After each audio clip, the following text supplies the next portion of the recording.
नमस्कार, देवभूमि समाचार देख रहे हैं आप। आपके साथ मैं हूं स्वीटी दीक्षित। रुक करेंगे खबरों की ओर, लेकिन उससे पहले चलेंगे देहरादून, जहां पे सीएम पुष्कर सिंह धामी क्या कुछ कह रहे हैं आपको सुनाते हैं।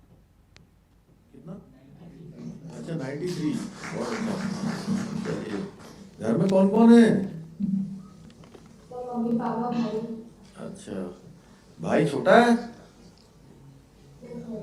बड़े हैं? छोटा है। अच्छा, वो कौन सी क्लास में है? 12th में। चलिए बहुत अच्छा। तो उसको देखकर आपको देखकर उसको भी लगेगा कि जो है अब स्कॉलरशिप शुरू हो गई है, तो मुझे भी और अच्छे से पढ़ना है। आपको कैसे पता लगा स्कॉलरशिप के बारे में?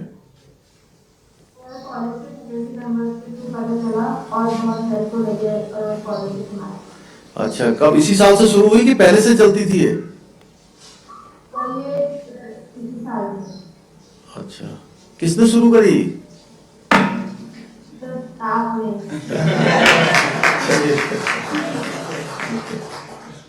मेरी बहुत शुभकामनाएं आपको प्रिय। ठीक है। सितारगंज से इशिका अग्रवाल। सितारगंज।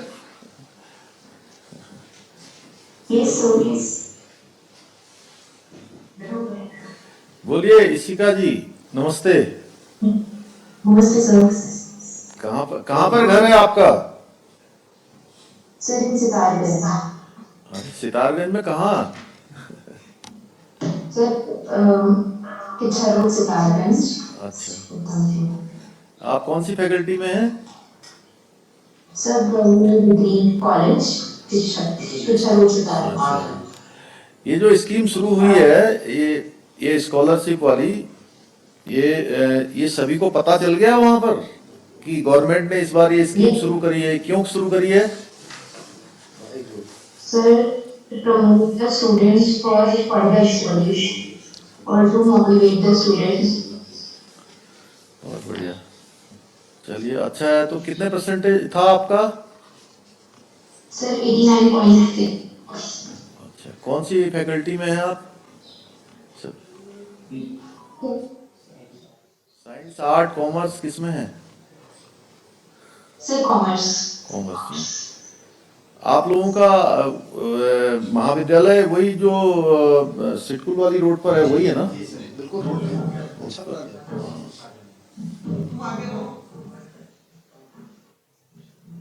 बहुत शुभकामनाएं मेरी आपको। चले चलो। पुरोला महाविद्यालय से। अगर एक दो हर बोल लेगा आप बता टैब भी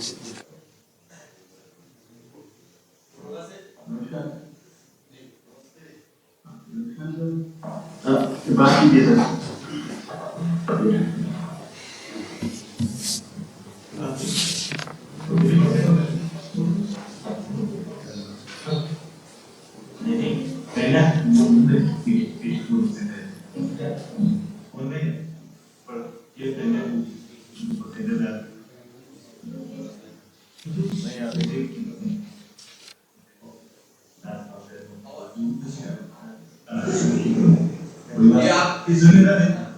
आपका कैमरा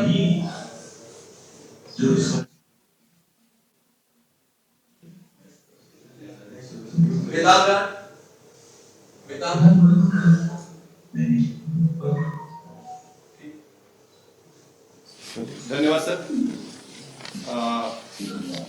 बच्चों को काफी इससे उत्साहवर्धन मिला और काफी एनकरेज हो रहे हैं, और आगे भी जो ISPCS के लिए स्कीम जो शुरू करें उसमें भी अच्छे से जाएंगे। मैं आग्रह करूंगा सर से कि आशीर्वचन के रूप में हमें और बच्चों को। मुख्यमंत्री उच्च शिक्षा प्रोत्साहन छात्रवृत्ति योजना के आज शुभारंभ दिवस पर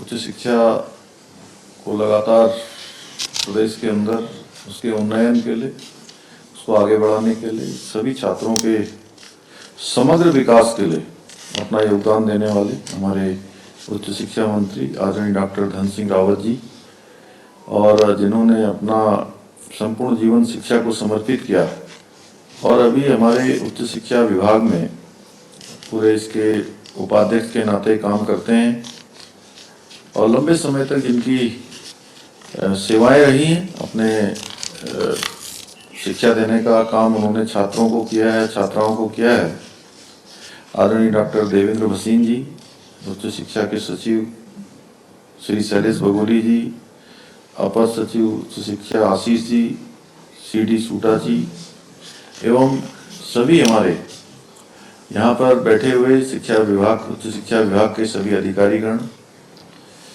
प्रदेश के सभी महाविद्यालयों से जुड़े हुए हमारे सभी प्राचार्यगण, सभी शिक्षकगण और जिनके निमित्त आज ये छात्रवृत्ति प्रोत्साहन योजना प्रारंभ की जा रही है, ऐसे मेरे सभी प्रिय छात्र एवं छात्राएं, मैं सबसे पहले तो आज इस उच्च शिक्षा विभाग द्वारा जो मुख्यमंत्री उच्च शिक्षा प्रोत्साहन छात्रवृत्ति योजना प्रारंभ की जा रही है, उसके लिए मैं आप सभी को बहुत बधाई देता हूं, बहुत शुभकामनाएं देता हूं। और जो आज 241 छात्र एवं छात्राएं जिनको आज इस छात्रवृत्ति प्रोत्साहन राशि मिल रही है, उनको विशेष रूप से मैं बधाई देता हूं, बहुत शुभकामनाएं देता हूं भविष्य के लिए कि उन सबका भविष्य उज्जवल हो। और ये जो योजना प्रारंभ की गई है, इस योजना के प्रारंभ करने का जो हेतु है, जो कारण है, वो कारण है कि हमारे ऐसे छात्र एवं छात्राएं जो सामान्य परिवारों में पैदा होते हैं, जिनका जीवन अभाव में आगे बढ़ता है, उनके अंदर योग्यता है, प्रतिभा है, क्षमता है, आगे भविष्य में वो बहुत कुछ करना चाहते हैं, लेकिन संसाधनों के अभाव में, माता पिता की कठिनाई के कारण से वो आगे की शिक्षा प्राप्त नहीं कर पाते हैं। उनकी शिक्षा में कोई रुकावट न हो, अगर उनके अंदर योग्यता है, क्षमता है, तो आपके साथ सरकार खड़ी है। सरकार आपके लिए हर प्रकार से सहयोग करने के लिए, आपका हर संभव प्रोत्साहन करने के लिए हम तैयार हैं। इसीलिए हम ये योजना लेकर आए हैं। और ये योजना, जैसा अभी माननीय मंत्री जी सिंह जी बता रहे थे यहाँ से, कि अन्य राज्यों के लोग भी, अन्य राज्य भी इस योजना को अपने यहाँ लागू करना चाहते हैं। और हम पहले ऐसे प्रदेश हैं जहां पर इस प्रकार की योजना लागू की गई है। निश्चित रूप से इस योजना के लागू होने से मुझे बहुत अच्छा लगा कि अभी आप सब लोगों से मैंने कुछ अपने प्रिय छात्र एवं छात्राओं से जो संवाद किया, उनकी परसेंटेज देखकर, किसी की 95 है, किसी की 94 है, किसी की 90 है, 89 है, अपने आप में बहुत उत्कृष्ट है। और ये दर्शाता है कि आप सब लोगों ने अपने जीवन में बहुत परिश्रम किया है, मेहनत की है, और आगे भी आप इस। तो सीएम धामी को सुन रहे थे आप। छात्रवृत्ति उनकी तरफ से बांटी गई और सीधे छात्रों से संवाद किया गया, और ये योजना उत्तराखंड में पहले लागू हुई, उनकी तरफ से कहा गया। इससे काफी छात्रों को फायदा भी पहुंच रहा है। चलिए खबरों में आगे बढ़ेंगे। बता दें कि देहरादून में आज भी ठंड का प्रकोप लगातार जारी है। अभी तक नहीं हुआ है सूर्य उदय, लोगों ने लिया है अलाव का सहारा। मौसम विभाग का पूर्वानुमान जारी है। बता दें अभी तक सूर्योदय नहीं हुआ है, सूर्य की किरणें नहीं देखने को मिली है। लोग अलाव का सहारा ले रहे हैं। कोहरा अपनी चरम पर है। मौसम विभाग का पूर्वानुमान जारी है। 25 जनवरी तक यही रहेंगे हालात। तो ये साफ तौर पे कह दिया गया है मौसम विभाग की तरफ से कि 25 जनवरी तक यही हालात रहेंगे। इसमें कोई भी सुधार देखने को नहीं मिल सकती। तो मौसम अभी भी काफ़ी ज़्यादा ठंडा है। कोहरा लगातार देखने को मिल रहा है, जिसके कारण विजिबिलिटी शून्य हो चुकी है। ऐसे में लोगों को काफ़ी दिक्कतों का सामना करना पड़ रहा है। बता दें कि देहरादून में आज भी ठंड का प्रकोप लगातार जारी है। लोग अलाव का सहारा ले रहे हैं ठंड से बचने के लिए, क्योंकि जिस कदर ठंड अपना कहर बरपा रही है, लोगों का जनजीवन पूरी तरीके से अस्त व्यस्त हो चुका है। बीते दिन एक 55 वर्षीय शख्स की मौत भी हो चुकी है उत्तराखंड में। ऐसे में स्थिति बेहद गंभीर नजर आ रही है।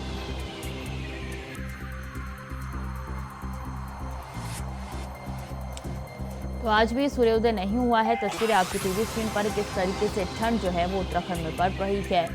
कोहरे का प्रकोप लगातार उत्तराखंड वासी झेल रहे हैं, और ऐसे में पहाड़ी क्षेत्र में और भी ज़्यादा ठंड महसूस की जा रही है।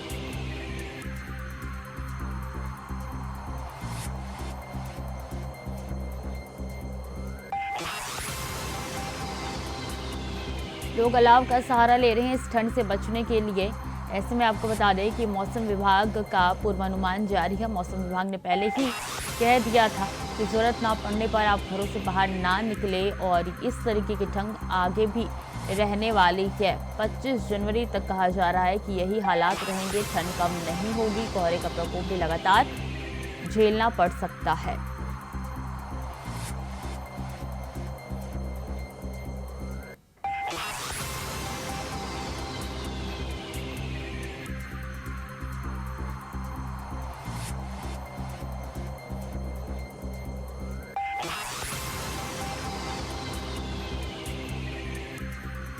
मौसम विभाग का पूर्वानुमान जारी है, अभी तक नहीं हुआ है सूर्य उदय। ऐसे में आपको बता दें कि लोग ठंड में रहने को मजबूर है और कोई भी यहाँ पे आगे संभावना नजर नहीं आ रही है कि ठंड में कमी हो सकती है।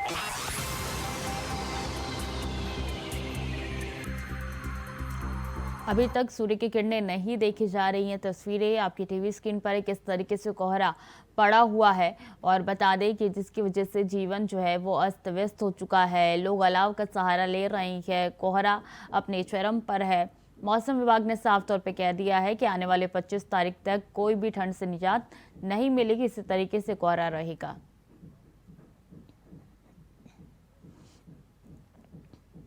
तुषार गुप्ता देहरादून से हमारे साथ जुड़ चुके हैं, विकास चौहान हरिद्वार से ज़्यादा जानकारी देंगे। सबसे पहले तुषार आप बताइए कि 25 तारीख तक तो साफ हो चुका है कि आपको ठंड से निजात नहीं मिलने वाली है। ऐसे में लोग किस तरीके से अपना जनजीवन पटरी पर लाएंगे?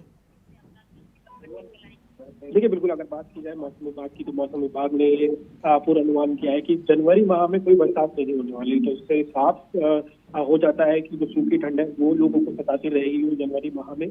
और जिस तरह से पूरे उत्तर भारत में हम देख रहे हैं, जिसमें दिल्ली, एनसीआर और साथ साथ उत्तर प्रदेश, पंजाब, हरियाणा, इसमें जो घना कोहरा है वो छाया हुआ है। कई जगहों पर उत्तर प्रदेश और साथ साथ दिल्ली में जो रेड अलर्ट और ऑरेंज अलर्ट जारी किया गया है, और इसके तहत ही कहीं ना कहीं जो प्रचंड ठंड है पूरे नॉर्थ इंडिया में देखने को मिल रही है, क्योंकि बारिश नहीं हो रही है। अगर मैं बात करूं 1 महीने से ऊपर हो गया है, और कहीं ना कहीं ये भी चिंता का विषय है किस तरह से बरसात अभी तक नहीं पड़ी है, क्योंकि पहाड़ी क्षेत्रों की बात करें तो बर्फ की जो एक्टिविटीज हुई है वो भी बहुत कम हुई है इस साल। अगर बात करूं तो अगर शुक्रवार की बात की जाए तो शुक्रवार इस विंटर का दूसरा सबसे ठंडा दिन था, और कहीं ना कहीं 25 जो लोग हैं कहीं ना कहीं वो घरों में रहने के लिए मजबूर हो गए, क्योंकि प्रचंड ठंड देखने को मिल रही है। साथ साथ जो लोग बाहर हैं वो अलाव का सहारा लेते हुए नजर आए हैं। तो कहीं ना कहीं जनवरी माह में बारिश न होने के कारण अब ये कोहरा ही लोगों को सताता रहेगा, और सूखी ठंड के कारण जो निचले इलाके हैं, मैदानी क्षेत्र की मैं बात करूं तो वहां पर कोहरा छाया रहेगा। देहरादून में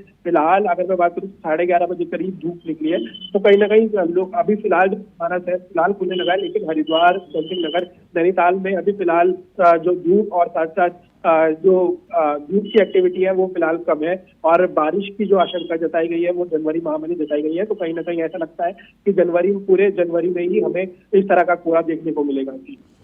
जी बिल्कुल। विकास, क्या अपडेट है हरिद्वार में मौसम को लेकर, क्या जानकारी देंगे?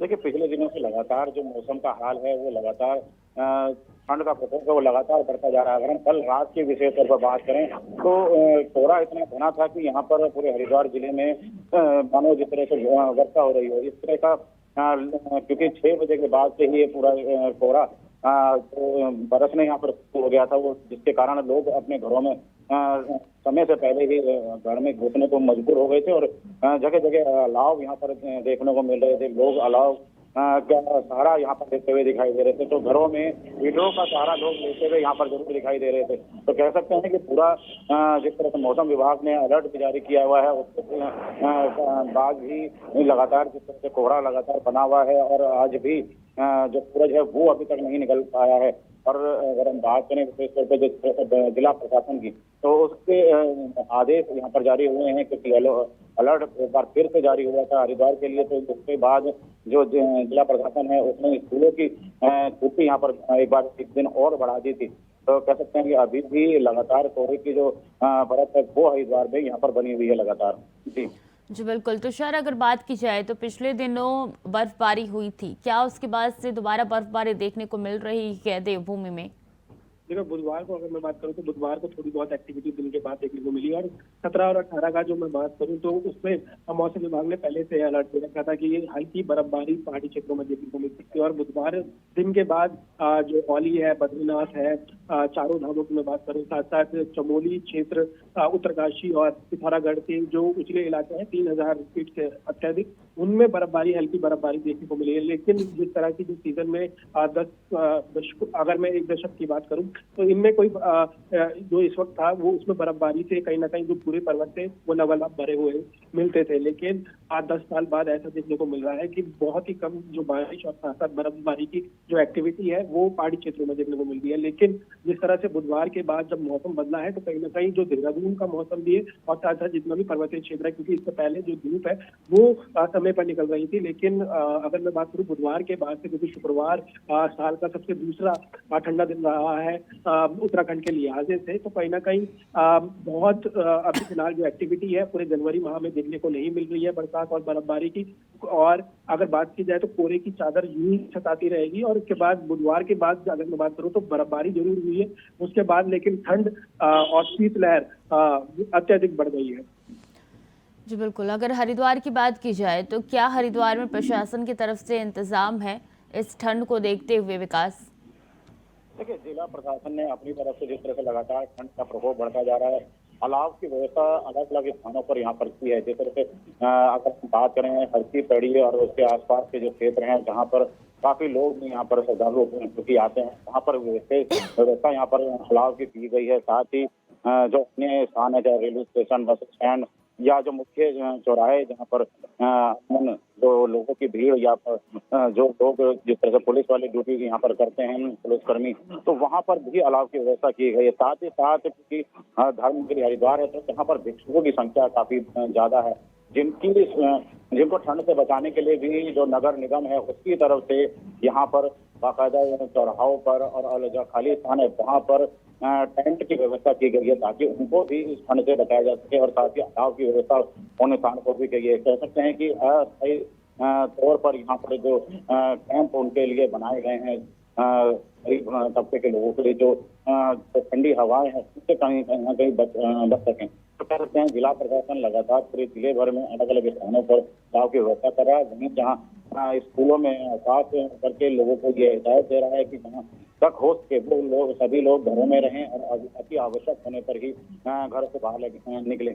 वहीं जिस तरह से ठंड का प्रकोप लगातार बढ़ता जा रहा है, तो अगर हम डॉक्टरों की बात करें, उनके स्वास्थ्य विभाग की बात करें, तो उनका ये कहना है कि ये जो ठंड है वो कहीं ना कहीं बुजुर्गों और बच्चों के लिए काफी जी विकास, और काफी जरूरी है कि लोग अपना ख्याल रखें क्योंकि ठंड लगातार कहर ढा रही है। बहुत बहुत शुक्रिया आप दोनों का हमारे साथ जुड़ने के लिए, तमाम जानकारी साझा करने के लिए। चलिए खबरों में आगे बढ़ेंगे। देहरादून में मुख्यमंत्री आवास में सुंदरकांड का भव्य आयोजन किया गया। साथ ही सुंदरकांड के बाद हनुमान चालीसा का पाठ और भजन संध्या का आयोजन भी हुआ। भजन संध्या में प्रसिद्ध गायिका स्वाति मिश्रा की राम आएंगे गीत पर मुख्यमंत्री सहित पूरे लोग झूमते नजर आए। इस कार्यक्रम में मुख्यमंत्री पुष्कर सिंह धामी, राज्यपाल सहित भाजपा के कई नेता और सरकार के आला अधिकारी मौजूद रहे। इस आयोजन को लेकर बीजेपी के नेताओं और कैबिनेट मंत्रियों ने मुख्यमंत्री की सराहना की और कहा कि आज पूरा देश राममय हो गया है। पूरे देश के साथ साथ पूरे उत्तराखंड में भी राम इस तरीके से रामलला के प्राण प्रतिष्ठा को लेकर जगह जगह पर भजन कीर्तन और सुंदर पाठ का आयोजन लगातार किया जा रहा है। देखिए, प्राण प्रतिष्ठा का जो कार्यक्रम है और जो 22 तारीख को होने जा रहा है उसका इंतज़ार केवल कुछ दिनों से नहीं, कुछ हफ्तों से नहीं, कुछ सालों से नहीं, मैं कहूँगी कि कई 100 सालों से उसका इंतज़ार हम सबको था और आज वो दिन आ गया है। और ये कार्यक्रम मैं आपसे कहूँगी कि केवल भारतीय जनता पार्टी नहीं, पूरे हिंदुस्तान का, पूरे विश्व में जहाँ जहाँ भारतीय लोग रहते हैं जो राम को मानते हैं, और केवल मैं कहूँगी कि राम एक ऐसा कैरेक्टर है, एक ऐसा चरित्र है जिनको केवल भारत में ही नहीं माना जाता, जिनको आप देखेंगे कि दूसरा भी साउथ ईस्ट एशिया में सभी जगह राम को लोग मानते हैं, चाहे धर्म कोई भी अपनाते हों, लेकिन राम का जो एक, जिसको हम कहते हैं कि राम का जो एक चरित्र है वो सबसे परम है, उसको जो मानने वाले लोग हैं वो पूरे विश्व में व्याप्त हैं। तो आज ये जो 22 तारीख का जो दिन आने वाला है ये बहुत सबके लिए बहुत एक मंगल दिन होगा। देखिए, 22 तारीख का जो प्राण प्रतिष्ठा का कार्यक्रम कार्यक्रम अयोध्या में होना है भगवान श्री राम जी का, उसको लेके हमारा उत्तराखंड जो देवभूमि है, हर जगह इसी प्रकार के कार्यक्रम हो रहे हैं। अभी आप देखिए मुख्यमंत्री आवास में स्वयं मुख्यमंत्री जी, राज्यपाल जी और माननीय पूर्व राज्यपाल कोश्यारी, तमाम लोग यहाँ उपस्थित हैं। और हमने हनुमान चालीसा और हमने पूरा एक भगवान श्री राम के प्रति पूरे तरह से हम मग्न होकर हम लोगों ने गान किया है। और अभी एक सुंदर संध्या भी होने वाली है।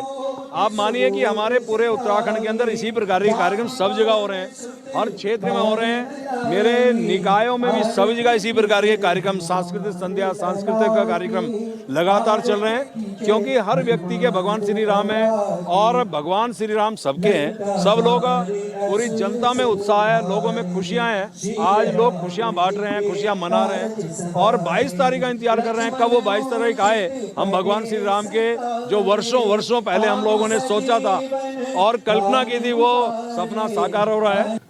मकर संक्रांति के बाद से और 22 तारीख तक हम सब लोग मंदिरों में पूजा अर्चन करने वाले हैं। मंदिरों की सफाई हम लोग सब लोग कर रहे हैं। इसी प्रकार श्रेणी में आज माननीय मुख्यमंत्री जी ने इसी कड़ी को जोड़ते हुए आज इस प्रकार सुंदरकांड का कार्यक्रम किया। आने वाले समय में मैं देख सकता हूँ कि 22 तारीख तक आपको बताऊँ कि तमाम हमारे जितने भी अन्य जिले हैं, अन्य जगह हैं, विधानसभा वाइज हम सब लोग इस प्रकार के कार्यक्रम करने वाले। आने वाले समय में आपको 2-4 दिन में 22 तारीख तक इस प्रकार के कार्यक्रम हर विधानसभा में देखने को मिलेंगे।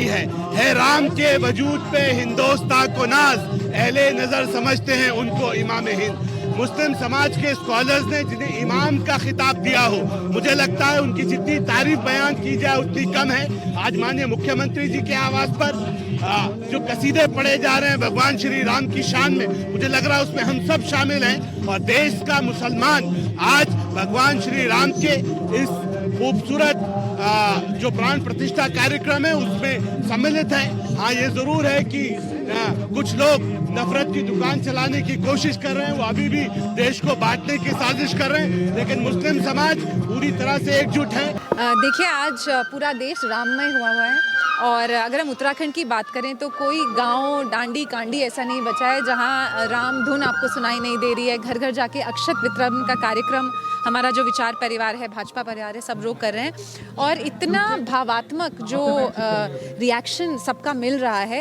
मुझे लगता है आज उसी क्रम में मुख्यमंत्री जी ने जो एक सुंदर आज संध्या यहाँ पर आयोजित की है, सबने मिलकर, हमारे परिवार ने आज सुंदरकांड का पाठ किया और अभी स्वाति मिश्रा जी बहुत सुंदर अपनी जो भजन है वो सुनाएंगी। तो मैं धन्यवाद दूंगी मुख्यमंत्री जी का। आज आप देखेंगे कि बहुत सारे आमजन, हमारे पार्टी के कार्यकर्ता तो हैं ही, लेकिन बहुत सारे आमजन आज मुख्यमंत्री आवास आए हैं और यही मेरे ख्याल से मुख्यमंत्री जी की खासियत है कि उनका दरवाज़ा हमेशा अपने प्रदेश की जनता के लिए खुला रहता है। उनके बीच में रहते हैं और आज पूजा भी कर रहे हैं, भजन भी कर रहे हैं, तो उन सबके बीच में कर रहे हैं। प्रभु श्री राम की कृपा से पूरा भव्य दिव्य मंदिर प्रभु श्री राम का बन रहा है और उसमें प्राण प्रतिष्ठा हो रही है। हम सब 22 तारीख का इंतजार कर रहे हैं और माननीय श्री पुष्कर सिंह धामी जी लगातार जिस प्रकार से 14 जनवरी से उन्होंने धार्मिक आयोजनों को हर स्तर पर, चाहे मठ मंदिर और हर जगह, हर स्थान पर, जितने उत्तराखंड के प्रत्येक मंदिरों में यह भव्य और दिव्य सुंदरकांड का, रामचरितमानस का और सांस्कृतिक कार्यक्रम जो है आयोजित किए जा रहे हैं। उसी क्रम में माननीय श्री पुष्कर सिंह धामी जी के ये आवास पर आज ये कार्यक्रम, ये सुंदरकांड का आयोजन हुआ। साथ में यहाँ पर भजन संध्या का आयोजन भी किया जा रहा है।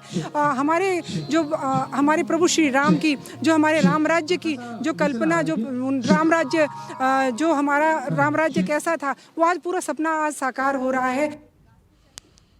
खबर देहरादून से है, जहां सचिवालय में देश की प्रथम योग पॉलिसी पर चर्चा करने के लिए बैठक की गई। बता दें कि आयुष विभाग ने बैठक आयोजित की, जिसमें देश भर के योग विशेषज्ञों और योग संबंधित पॉलिसी मेकर्स को आमंत्रित किया गया। वहीं इस अवसर पर 30 से अधिक योग विशेषज्ञों ने योग पॉलिसी पर अपने विचार दिए। तभी विशेषज्ञों ने बताया कि देवभूमि उत्तराखंड योग और ध्यान की प्राचीन पद्धति के साथ गहराई से जुड़ा हुआ है, एक समृद्ध इतिहास समेटे हुए है। और बैठक में बताया गया कि उत्तराखंड में बहुत सारे योग आश्रम और आध्यात्मिक केंद्र है, जिनमें से प्रत्येक योग परंपराओं के प्रचार और संरक्षण में योगदान दे रहे हैं। साथ ही बताया कि योग को बढ़ावा देने के लिए समुदाय में आयुष HWC ने नियमित शिविर आयोजित किए।